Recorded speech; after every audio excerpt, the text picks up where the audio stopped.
अब की बार तबेरा गाड़ी दे दो हमको। परमात्मा से कभी कुछ मांगना नहीं चाहिए, परमात्मा बिना मांगे दे देते हैं। लेकिन कलयुग में पापिष्ट बुद्धियां हो गई है, भाई भाई में संबंध नहीं है, पति पत्नियों में आपस में तनाव है। एक कलयुग का जो है अभी पहला चरण चल रहा है। कलयुग कितना वर्ष बीत गया है? 5.5 वर्ष। कलयुग बीतने पे ही स्थिति है।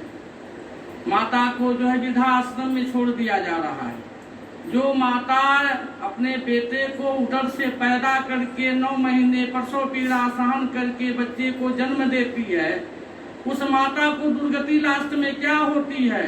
सबसे बड़ा भाग माता हो जाती है क्या है? चमाचम खा रहे हो महाराज, होटल में जा रहे हो, 5,000 का बिल दे करके नाश्ता करके चमचमाते हुए आ रहे हो, नहीं गाड़ी है ओला बुक कर लो। अब जो होम मिनिस्टर बोल रहा वही कर रहे हैं महाराज। एक माता जो है भारी हो गई है, वृद्धाश्रम में क्यों माता जाएगी? सारी संपत्ति तो उसी की है, इतनी बड़ी शरीर दी है, उस माता का अपमान किया जा रहा है। क्यों ऐसा क्यों हो रहा है? तो उसका दोष नहीं है, एक कलयुग का दोष है। एक कलयुग मत भ्रष्ट कर दिया है, हर आदमी की बुद्धि जो है खराब हो गई है। इस कलयुग में न कोई सत्कर्म कर रहा है, न कोई देवालय जा रहा है, न कोई शिवालय जा रहा है। होश में नहीं, जब बेहोश हो जाता है तब वो जाकर के बोलता है कि हर हर महादेव। महादेव तिरछे देखते हैं शिवालय से, भाई कौन आ गया? ये ब्लैकमेल करने वाला भक्त आया है।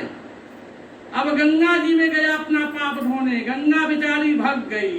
गंगा अपना आशियाना छोड़ करके भग गई, बोली महापापी है, पाप करके आया है और अपने पाप को हमारे में विलीन करने के लिए आ रहा है। गंगा जो है भगवान नारायण के जो है पैरों से प्रादुर्भाव हुआ था, ब्रह्मा जी के कमंडल में थी, जबरदस्ती भेजा गया। भागीरथी ने तपस्या किया अपने पूर्वजों को ताड़ने के लिए। राजा सगर के 7,000 पुत्र जो है मारे गए थे, उनको ताड़ने के लिए गंगा आने के लिए तैयार नहीं थी। बोले हमारे वेद को सहन कौन करेगा? बोले सुप्रीम कोर्ट तो है, देवादिदेव महादेव जते जूत गंगे तरंगे विशालाम। इसके गंगा, इनके जटा में वो भार है कि तुम्हारे जैसे 100 गंगा आ जाएंगे तो महादेव सबको उलझा करके रख देंगे अपने जटा में। इनसे बड़ा कोई संसार में नहीं है। जब आदमी बेहोश में हो जाता है, फंस जाता है, रोगी हो जाता है, डॉक्टर की दवा कर रहा है, नहीं फायदा हो रहा है, भागे भागे फोन किया, हरिंदर बाबा कहाँ है? प्रणाम बाबा प्रणाम। बड़े हर्षित मन से प्रणाम कर रहे हो, क्या बात है? बाबा छोटे बेटे का जो है 6 महीना से ट्रीटमेंट करा रहे हैं, कोई दवा फायदा नहीं कर रहा है। अब हरिंदर बाबा पहुंच गए, बोले महामृत्युंजय कराना है। जब डॉक्टर कोई रिपोर्ट लिखता है, दवा लिखता है, तो वहां एक बार भी नहीं बोलते हैं कम किया जाए। अब हरिंदर बाबा चले गए, लगे इतना बाबा खर्चा होगा, इतना खर्चा होगा। बाबा इतना काम नहीं चलेगा।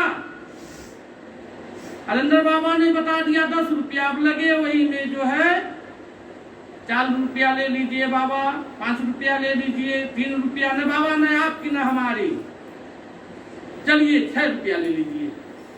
अब 10 रुपया से सौदा 6 पे आ गया। आपने कभी वहां ट्रीटमेंट में जा करके डॉक्टर को नहीं बोला कि आप जो है 5,000 फीस क्यों ले रहे हैं? किसी के यहाँ जा करके जो टेस्ट किया और टेस्ट कार्ड से नहीं पूछ रहे हैं कि आपने इतना क्यों ले लिया।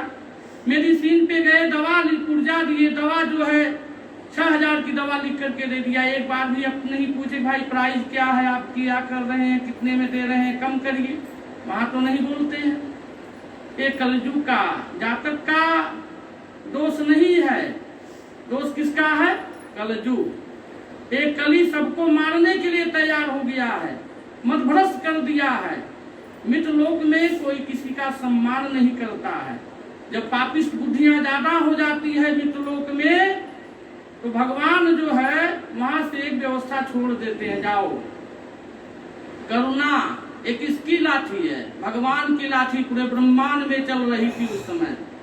अच्छे अच्छे जो है तब नहीं जोड़ते थे कि बाबा अब 9 दिन के नवरात्र में सारा गोडाउन, सारा दुकान, सारा बिजनेस चलने लगता है। बाबा 8 बजे निकलना था, अब 8:45 बजे आ रहे हैं, 8:30 पौने 9 बजे आ रहे हैं।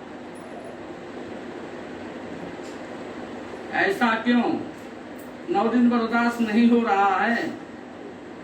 इनकी कृपा से झोली भर जाएगा, विश्वास करिए।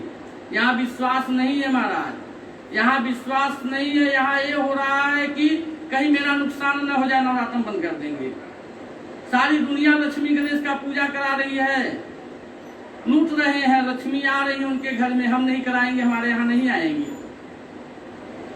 मूलचंद बोल दिए बाबा सारू के यहाँ पूजा कराए, कितना वेदी बनाए थे? बोले 7 वेदी बनाए थे।